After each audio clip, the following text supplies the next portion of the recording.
Сайн байцгаана уу? Өнөөдөр энэ манай подкастт Орчлон сургуулийн сэтгэл зүйч жаргалагч маань оролцож байна. Та юуны өмнө бидэнд өөрийгөө танилцуулаач. За баярлалаа. Энэ нэвтрүүлэгтээ урьж оролцуулж байгаа хүмүүсттэй. За намайг Жаргал гэдэг. Миний яг үндсэн мэргэжил бол би сэтгцийн эм сэтгэл засалж эмч хүн байгаа. За тэгээд орчин сургуульд бол 2015 оноос хойш бол сургуулийн сэтгэл зүйчээр бол ажиллаж байна. За өнөөдрийн манай ярих сэдэв бол өсвөр үеийнхний сэтгэл зүйн боловсролын эрүүл мэнд байгаа. Тэгээд за гурил асуултууд руу гарах. За тэгөө. За манай эхний асуулт өсвөр насныхын донд хамгийн түгээмэл тохиолддог сэтгцийн эмгэгүүд юу вэ? За тэгэхээр эхлээд бол сэтгцийн эмгэгүүд гэж талаас нь бас ярьж болох юм. Нөгөө талаас нь бол сэтгэл зүйн тулгымцсан асуудал гэж бас ярьж болно тийм ээ. Тэгэхээр нөгөө тулгымцсан асуудал сэтгцийн эмгэг гэдэг бол хоёулаа өөрөө хоорондоо ялгаатай ойлголтууд байгаа. Тэгэхээр энэ бол одоо хүүхэд өсвөр үеийн тохиолдог тулгымцсан асуудлаас дурдах юм бол за одоо өөртөө тохиолдож байгаа асуудлууд байж болно. За сэтгэл хөдлөл зан үйлийн асуудлуудаа яаж хэрхэн зохицуулах вэ? Мөн одоо өөрийн гадаад үр төрхөндөө тавих анхаарал тийм ээ түүндээ маш их одоо бас санаа зовдог. Бас анги хамт бол найз нөхөд үерхэл нөхөрлийн асуудлаа хэрхэн яаж зохицуулах вэ? Магадгүй энэ тал дээр одоо ямар тусламж дэмжлэг авч болох вэ? За мөн ганцаардал гэх мэт юм тулгымцсан асуудлууд байдаг. За яг өсвөр үеийнхэн тохиолддог зарим бол сэтгцийн эмгэгээс дурдах юм бол сэтгэл түгшилт, айдас, сэтгэл готрол, за тэгээд мөн компьютер гар утас хэмжээгээр одоо хэрэглэсэндээ холбоотой үүсэх тийм ээ. Булчин татгах эмгэг. За тэгээд дээр нь тохиолдох дурын асуудлууд дисморфофобия гэх мэт ийм эмгэгүүд бол илүү их зөнхлөн тохиолддог байгаа.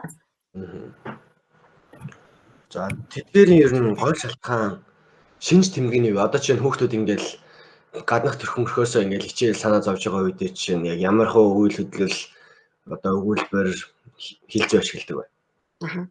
За тэгэхээр нөгөө нэг сая багш нь хэлжсэн дисморфофобия буюу одоо өөрийн гадаад үр төрхөөс айх айцтай холбоотой эмгэг гэж байдаг тийм ээ. Тэгэхээр энэ бол яг өсвөр наснд бол хүн болгонд бол эхний бол шинж тэмдгээр бол зохилон тохиолдог. Тэгтэл энэ бол 6 сар түүнээс дээш хугацаагаар тасралтгүй одоо үргэлжлээд байх юм бол эмгэг гэж бол онц тавигдах магадaltaй. За энэ одоо асуудал яаж одоо эхлээд зөв шинж тэмдэг байдлаар илэрх вэ гэхээр нүүрэн дээр гарсан нэг одоо ганцхан шиг батг юм уу өөрийнхөө одоо биеийнхээ жинд тийм ээ энэ санаа зовх байдлаар бол эхэлдэг. Тэгээд тэр нөгөө гарсан батгаа одоо нуух гэж үсээ нүрээ далталдаг. За биеийнхээ жинг одоо өөтөө гэж харсан хэсгээ бас далдлах гэж нэлэмгэр хувц өмсөх ч юм уу ингээд маш яг тэр илэрч байгаа бидээ тэр аль хэсгээ өөрчлөлтөө гэж бодож байгаа тэр хэсгүүдээ юм далдлах байдлаар гарч идэг. Гэхдээ энэ бол ингээд хүүхэд болгонд өсвөр үеийн тохиолдог бол зүгээр хэвийн сэтгэл зүйн хариу уралдахгүй юу? Тэгтэл энэ байдлаасаа болоод хүмүүстэй найз нөхдөдөө харилцахгүй байх. Өөрийгөө бусдаас тусгаарлах. За энэ байдлаасаа болоод айцтай сэтгэл түгшилттэй болоод эхлэх юм бол энэ бол эмгэг тал руугаа өршилж магадaltaй гэж үздэг. Тэгвэл эцэг их болон тэдний нөлөө яг сэтгэл өсвөр насны сэтгэлзүйд хэрэг нөлөөлд юм бол? За тэгэхээр өсвөр насныханд бол гэр бүлийн тийм ээ ээж аавын магадгүй асар хамгаалагч нарын одоо нөлөө бол эерэг болон сөрөг хоёр талаараа бол хоёулангаар нөлөөлөх боломжтой.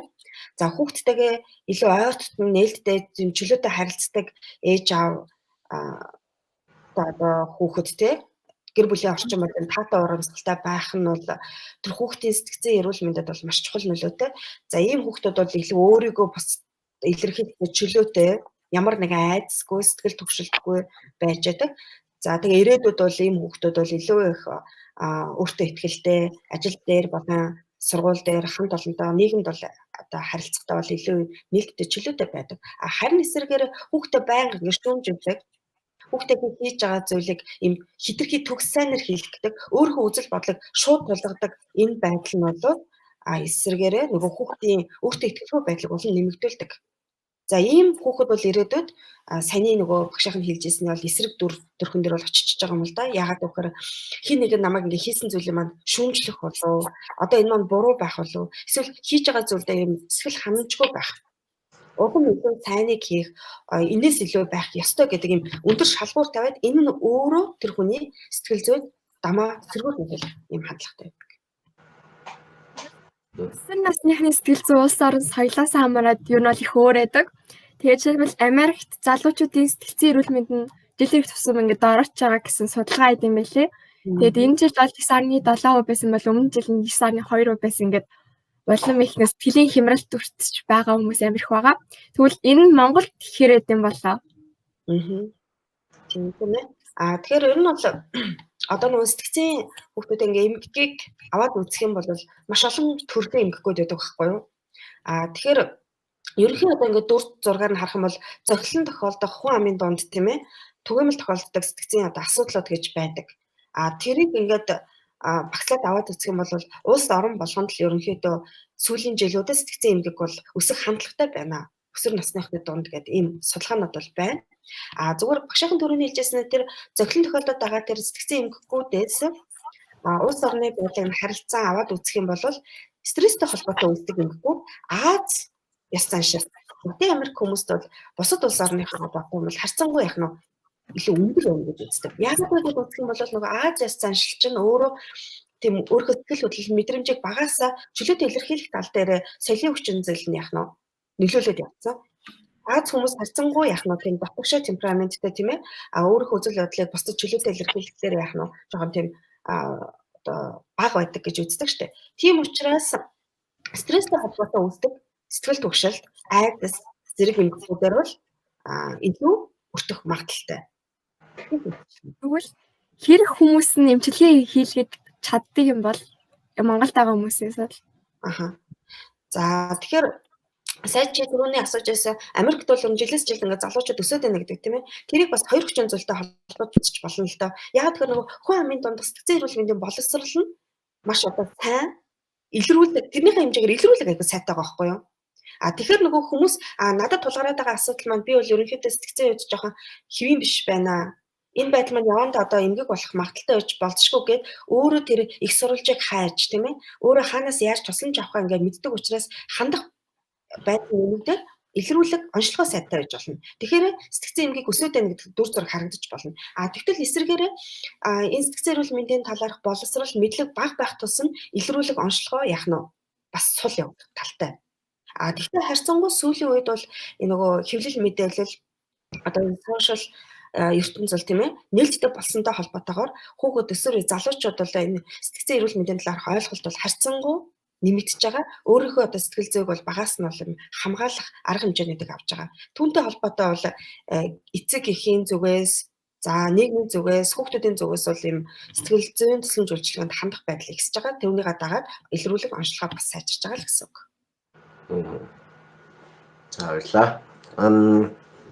Одоо ер нь бол манай багийн хийгээд байгаа project ямар утга учиртай вэ гэхээр ингээд бид өөрөө өсвөр насны хүүхдүүд шүү дээ. Тэгээд адилхан өсвөр насны одоо ингээд сэтгцэд нь ямар нэгэн сөрөг нөлөөлж байгаа хүчин зүйлсийг одоо давж гаргахад нь туслах тийм зорилготой одоо project байгаа манайх.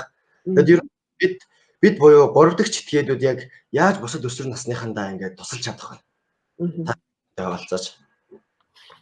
Тэр нөгөө энэ айгүй мундаг чухал зүйл байгаа. Яг бол та хэд өөрсдөө тий асуудал байна. Асуудлыг ингээд бид нэр яаж өөрийнхөө нөөц боломжтой тулгуурлаж даван туулах вэ гэдгийг эргэлхийлнэ гэдэг бол өөр айгүй маш том чухал зүйл байхгүй юу.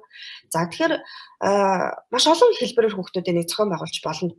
Тэгээд одоо өсвөр насныхандаа яаж тусалдаг вэ гэхээр үеийн сургагч багш гэж байдаг. Та хэд энийг сонсч байсан бах тийм ээ. Тэгэхээр маш олон чиглэлээр энэ үйл ажиллагаа бол явагдаж байдаг. Тэгэхээр манад өнөөдрийг хүртэл одоо гадны байгууллагууд нүүбийн хүүхдийн сан, хүн амын сан, тэгээ бусад одоо хандивлагч байгууллагуудын тусламжтайгаар бол хүүхэд өсвөр үеийнхний бэлгийн боловсрол гэдэг үйл ажиллагаан дээр илүү их яах нь үеийн сургагч багш нар бэлтгэжсэн бол одоо бол сүүлийн үед бол сэтгцэн эрүүл мэндтэй холбоотой асуудлуудыг бол илүү их нарийн хөндөж байгаа. За тэгэхээр та хэд маань ийм чиглэлээр яг мэргэжлийн хүмүүсийн доор яах нь өөртөө юм сургагч багш болно. Хоёрдугаарт бол сургууль одоо сургуулийн орчинд тийм ээ эсвэл найз нөхдөйгөө хүрээл дунд бол өөрсдөө та хэд бол ахш нэм сэтгэл зүйн боловсрол мэдлэгийг бол өөртөө аягуулсан ойлгоод түүнийхээ дагуу идэвхтэй үйл ажиллагааг явуулж болно.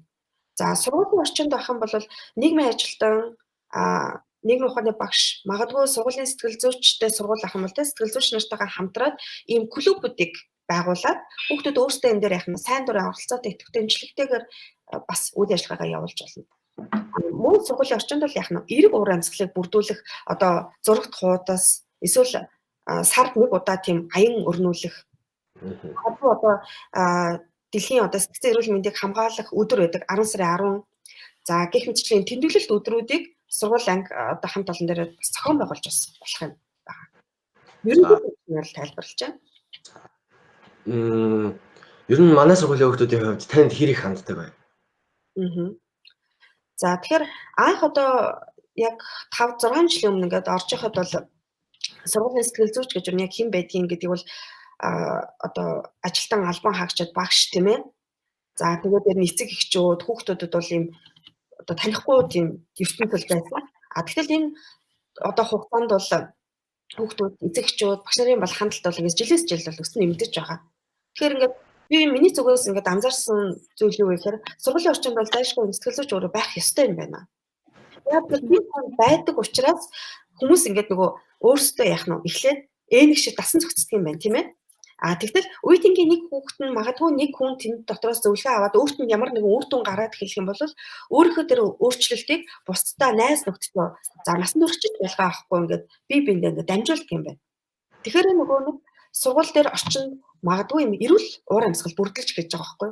Тэгтэл одоо жишээлбэл сургуулийн сэтгэл зүйчгүй сургууль тэр битгий юм зарим насанд хүрсэн хүмүүс жалгаа авахгүй те албан байгууллага дээр сэтгэл зүйч гэж хин магадгүй ингээд та сэтгэл зүйчэд ер нь асуудлаа ярьж болно шүү хандаж болно шүү гэх юм бол үгүй би сэтгцийн үед өөрчлөлтгүй би эрүүл хүн би тэгэхээр надад сэтгэл зүйчийн тусламж байхгүй гэдэг юм цааш нь түлхэх хандлага гарч ирдэг. Тэгтэл өөрөө энэ орчин нь одоо бас л нэг багш гэсэн зүйлээр те тэр дотор энэ хүн байдаг гэхээр хүмүүс энэгшилтэй хандаад яваанда энэ өөрчлөлт бол аажим ажмаар нэмэгддэг юм байна гэдэг бол надад багш нь анзаарчихсан. За. Сэтгцэн өвчтэй хүүхдүүдэд ямар эмчилгээ байдаг бол жишээлбэл сэтгцэн хямрал буюу depression өөрөө өөртөө туслах тэгээд therapist-тэй ярилцах бас antidepressant гэх юм уу зэрэг байд юм бэлээ. Тэгээ өөр жишээлбэл эмчилгээ нь ямар байд юм бол. Яг зөв тийм ээ.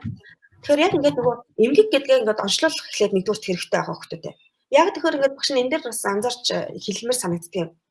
Ингээд хүүхдүүдтэй жалгаа авахгүй бас ингээд насан туршид ингээд ярилцж явах явцад би сэтгэл готрох эмгэгтэй эсвэл би сэтгэл түгших эмгэгтэй гэдэг аль хэзээ өөрсдөө ингээд оншилцсан эмгэгтэй хүн шиг ингээд ярьж байдаг л да. Тэгэхээр энэ одоо тэр сэтгэл гутралаар айдсаар сэтгэл түгшилтээр хариу уруулаг ингэж байгаа. Ямар ч юм бид нар тийм ээ ийм хариу уруулаг хүн үзүүлнэ штэ. Ямар нэгэн таагүй хүчин зүйлтэй нөлөөлөхөд. Тэгтэл нөгөө эмгэг гэдэг нь юугаар ялгаатай юм гэдэг тэр өвчний шинж тэмдгүүд 6 сар түүнээс дээш хугацаагаар тэр хүнд доктортой үргэлжилж илэрчих юм бол эмгэг гэж үздэг. За хэрвээ эмгэгтэй гэдэг нь онцлогдсон тохиолдолд сэтгэл одоо зүйн сэтгэл засал эмчилгээ, эмийн эмчилгээ, нийгэм хамт олонд тулгуурсан нөхөс сэргээх эмчилгээ гэдэг ийм эмчилгээний хэд хэдэн чиглэлүүд байдаг. Арга хэмжээнүүд байдаг байна.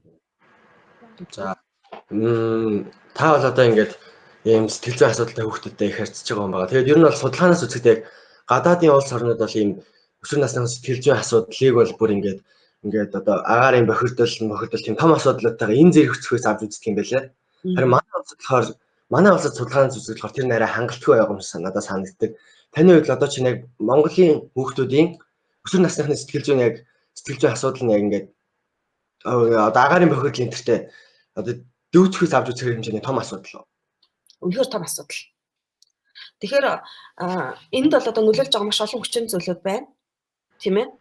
Тэгэхээр нөгөө түрүүний багшийн хэлжсэн шиг хүн амын дундах одоо сэтгэл эрүүл мэндийн боловсрол бол харьцангуй бага байгаатай холбоотой. Хүмүүсийн нөгөө мэдлэг түнд хандах хандлага бага байна. Тэгэхээр яг бас энийг бид нар ингэж чамлалтай гэж үзэхгүй. Яг тэгэхээр түрүүний миний бас дурдчихсан нөбийн хүүхдийн сан за бусад одоо хандлагч тийм ээ олон улсын байгууллагуудын тусламжтайгаар ямар ч байсан бид нар дахин одоо 2 жил 3 жилийн өмнөөс эрүүл мэнд гэдэг энэ ерөнхий боловсролын сургуулийн хичээлдэр эрүүл мэндийн хичээлийг оруулж ирсэн. Энэ хичээлийн агуулга сэтгцэн эрүүл мэндийн агуулга яах нь нэг талаас ороод ирж байгаа. За яг ихний удаадаа бол ингээд нөгөө цаг 7 хоногт орох хүртээмж за энийг заах яг мэргэжлийн боловсон хүчин бол одоогоор бас л дутагдaltaй байна. Гэхдээ нөгөө талаасаа нөгөө бас сая одоо арга хэмжээнүүд давхар зэрэгцээд жишээлбэл зарим нэгэн аймаг тийм хотын зарим нэгэн дүүргүүдийн 10 жилийн сургуулиуд дээр яг ийм хүүхдийн өсвөр үеийнхний сэтгцэн эрүүл мэндийг хамгаалах ийм мэргэжлийн хүмүүсийг ажилуулах юм хөтөлбөрүүд бас явагдаж байна. Жишээлбэл тэрэн дээр ядаж одоо нэг аймаг тийм өөрийн гэсэн ийм сэтгэл зүйч нартай сургууль дээр сэтгэл зүйч нарыг ажилуулад ингээд явах магадгүй гэр бүл хүүхэд залуучуудын агент тийм ээ хөгжлийн газар дээр бас юм сэтгэл зүйч ажилуулад цагдаа дээр гэдэг ийм цогцсон арга хэмжээнүүдийг аваад явангууд тэр нөгөө аймгийн одоо хүүхэд өсвөр үеийн рүү чиглэгдэж байгаа энэ асуудал дээр хүмүүс анхаарлаа хандуулж эхэлж байгаа байхгүй юу? Тэгэхээр ийм 2 3 одоо жишг ийм хөтөлбөрөд хэрэгжээд явчингууд хүмүүс үнэхээр энэ хэрэгтэй юм байна. Үүнтэйгээ холбоотой тэр нөгөө хүүхдийн сэтгцийн асуудлууд магадгүй ихсэхгүй ядаж нэг хэсэг хугацаанд тогтвортой байгаад явандаа айчмдаа буурах гэдэг ийм зорилго нь хэрэгжээд хэвлэх юм бол энэ хөтөлбөрүүд дэлхийд Монгол улсдаа яах нь өнцөг болон бүртээ аймаг болгон те сургууль болгонд бол энэ хэрэгжих бас боломж үр таалга нэгдэж байна л да. Нөө сэтгцийн асуудалтаас сэргийлэх арга зам гэж байд юм болов яг интернетээс хайгаад үзэхээр ямар нэгэн байдлаар урьдчилан сэргийлэх боломжгүй гэд байд юм билээ. Таны хувьд ямар нэг арга байгаа юу? Тэгэхээр ер нь бол явандаа одоо сэтгцэн эмгэгтэй болох те асуудлаас урьдчилан сэргийлэхийн тулд багшийн нөгөө байнга л хэлээд байгаа нэгдүгürt бол бүр тэр ээж ав байхаасаа эхлээд.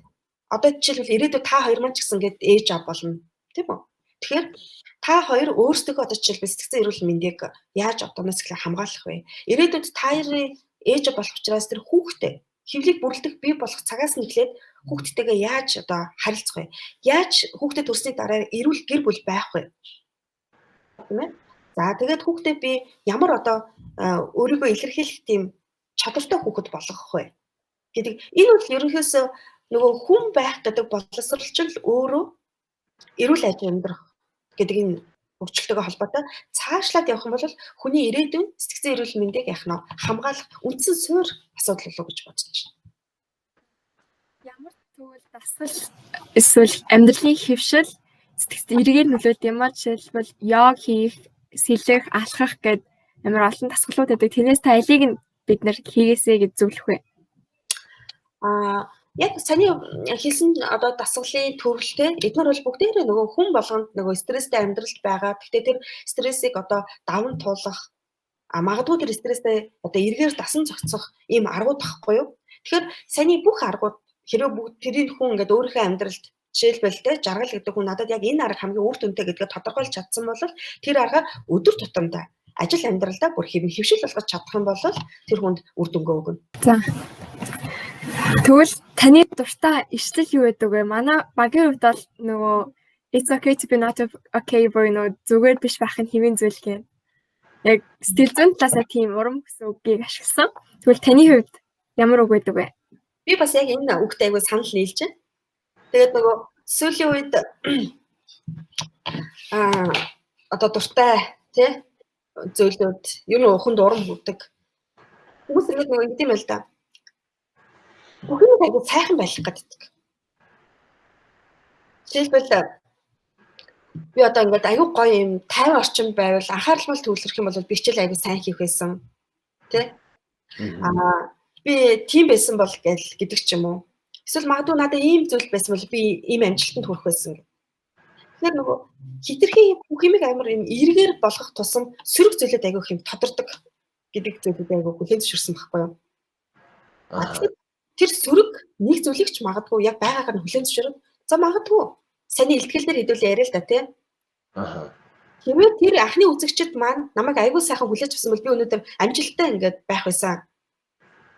Тийм болон чижиж бидэрт байхгүй ч болно шүү дээ. Тэгэхээр угаасаа хүмүүс ингээд сөргөрч хүлээж авах боломжтой. Тэгэхээр энд жаргалаач сэтгэлээр унжлахгүй шүү. Чиний ярьсан болгон хийсэн болгон чи хүн бусад хүн бүх хүнд таалагдах ёстой биш гэдэг бодлыг урьдчилаад ингээд хүлээн зөвшөөрчих юм бол өөрийнхөө тайван стрессгүй тэрийг даван тулах боломжтой байхгүй юу? Тэгэхээр бүх зүйлийг эерэг болгох гэж биш сөрөг зүйлийг ч гэсэн хүлээн зөвшөөрчих юм бол бусад зүйлүүд эерэг болоод харагдана. Ер нь бол одоо би тэр бэлцээ асуултад дуусчихин. Жаргалагчид өсвөр үеийнхэнд хандаж хэлэх үг байна. Яг ингээд өсвөр нас гэдэг бол маш гоё нас. Тийм ээ. Тэгэхээр энэ насыг айгүй хүмүүс ийм хайрлж одоо та ингээл удахгүй 1-2 жилийн дараа сургуулаа төгсөөл зарим нь магадгүй 3-4 жилийн дараа ч юм уу сургуулаа төгсөөл те ажил амьдралын томоо гэдэг ийм уудам одоо зүйл рүү орох байхгүй юу? Тэгэхээр энэ ингээ орохоор өссөн хүмүүстэй ийм завгүй амьдрал эхэлнэ. Үгүй одоо ийм өрсөлдөөн, тэмцэл те өөрийгөө бусдаа дайчилсан юм завгүй ертөнц эхэлнэ. Тэгэхээр хүүхэд насандаа хүүхэд ямар байх ёстой юм те тэр хүүхдийн ертөнцөөр одоо энэ насаа айгуу гоё тийм аз жаргалтайгаар өнгөрүүлэх хэрэгтэй. Мэдээч хүн зоригтой байх хэрэгтэй. Одоо завгүй байх хэрэгтэй. Тийм байхын тулд та нар ажиллаа, амьдралаа одооноос эхлээ тийм төлөвлөж сурчих юм бол та нарт өөртөө өнгөрүүлэх цаг зав гэж хязгааргүй их юм гарч ирэх байхгүй юу? Тэгэхээр тэр хязгааргүй ертөнцийн өөрийнхөө юу хүсэж байгаа, өөрийгөө яаж нээж харуулмаар байгаа, өөрөө яавал аз жаргалтай байдаг, юунаас урам авдгийг тэр болгоныгоо одоо яах нь энэ насандаа хийж үзэх. За. Сайхан зүйл байлаа. За гурав ингээд өнөөдрийн подкастыг дуусгая. Манай ярилцлагыг үзэж өгөн болгонд одоо ингээд бид гурийн ярилцлаганаас ах зүйлийг аваад, таях зүйлийг хаяад өөртөө ихтэй тусгаж аваасаа гэж хүсье. За биднээс ярьсан танд баярлалаа жаргалагч. За баярлалаа хүмүүст амжилт хүсье. Баярлалаа. Баярлалаа.